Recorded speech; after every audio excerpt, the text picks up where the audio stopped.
Bonjour, aujourd'hui on va voir ensemble le dernier type d'équation du chapitre, ce sont les équations produits. On va voir ce que c'est déjà, et ensuite comment les résoudre. Alors, une équation produit, c'est une équation qui s'écrit sous la forme d'un produit, c'est pour ça que ça s'appelle comme ça, et la spécificité c'est que ce produit doit être égal à 0. Donc par exemple, un cas classique, c'est lorsque vous avez 3x moins 2, parenthèse comme ça, multiplié par une autre expression sur le produit, donc moins 7x plus 5 égale 0. Voilà, ça c'est une équation produit. On rappelle que lorsqu'il n'y a pas de symbole entre deux parenthèses, c'est que c'est une multiplication. Donc là on a bien 3x moins 2 qui est multiplié par moins 7x plus 5. Et comme cette multiplication est égale à 0, du coup c'est une équation produit et on va pouvoir la résoudre. Alors comment ça se passe pour une équation produit? C'est simple. C'est qu'en fait on va prendre chacun des deux membres et on va séparer ça en deux équations. Donc on va écrire 3x moins 2 égale 0 ou moins 7x plus 5 égale 0. Donc en fait cette équation produit, on va la transformer en deux équations en prenant chacun des membres qui sont dans les parenthèses. Alors pourquoi est-ce qu'on fait ça? C'est qu'en fait ça repose sur une propriété de maths qui nous indique que lorsqu'on multiplie deux nombres et que le résultat est égal à 0, c'est que l'un des deux nombres était forcément 0. Parce que si les deux nombres sont différents de 0, eh ben on peut pas avoir le résultat qui fait 0. C'est pas possible. Donc forcément, l'un des deux nombres était égal à 0. Donc ça veut dire que si on a 3x moins 2 multiplié par moins 7x plus 5 qui est égal à 0, c'est qu'on a soit 3x moins 2 qui est égal à 0, soit moins 7x plus 5 qui est égal à 0. Voilà, donc du coup on se retrouve avec ces deux cas de figure à analyser. Donc le premier, 3x moins 2 égale 0, on va résoudre, c'est une équation de premier degré. Donc on passe le moins 2 de l'autre côté, ça nous donne 3x égale plus 2. Ensuite on divise par 3, et ça donne x égale 2 tiers.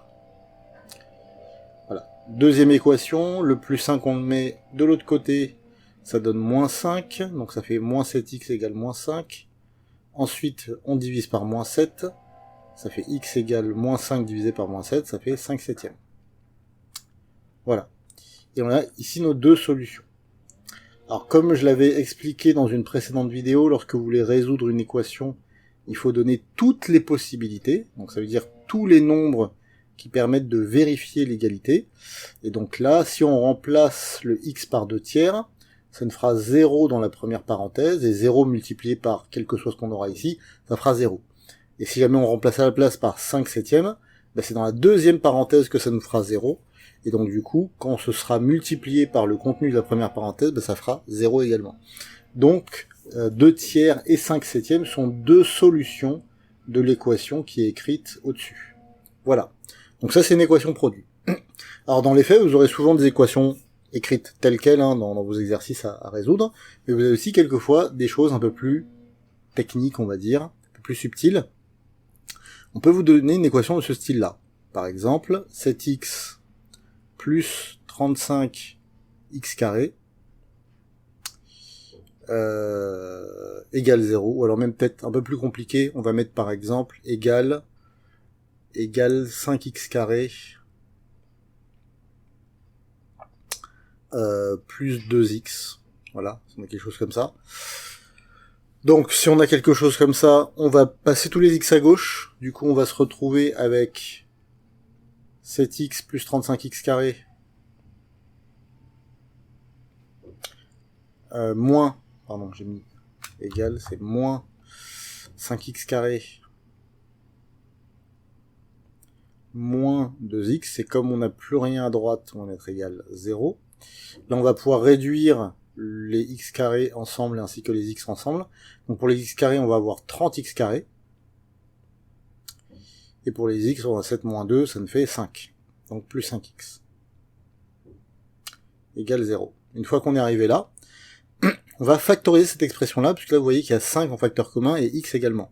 Donc on va factoriser par 5x. Ça nous donnait dans la parenthèse 6x plus 1. Voilà. Donc si vous ne vous rappelez plus comment factoriser, vous pouvez toujours revoir une ancienne vidéo sur la factorisation. Donc là, on va faire ça un peu mieux, parce que c'est un peu mal fait.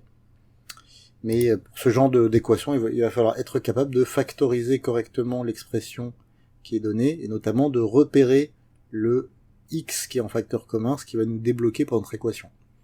Une fois qu'on a ça, là on a 5x qui est multiplié par 6x plus 1, et qui est égal à 0. Donc on retrouve dans le même cas de figure que ce que j'avais expliqué avant. Ça veut dire qu'on peut écrire que 5x est égal à 0, ou 6x plus 1 est égal à 0. Du coup, là, on divise 0 par 5, ça nous donne 0, donc x égale 0. Et ici, on passe le plus 1 à droite, ça nous fait moins 1.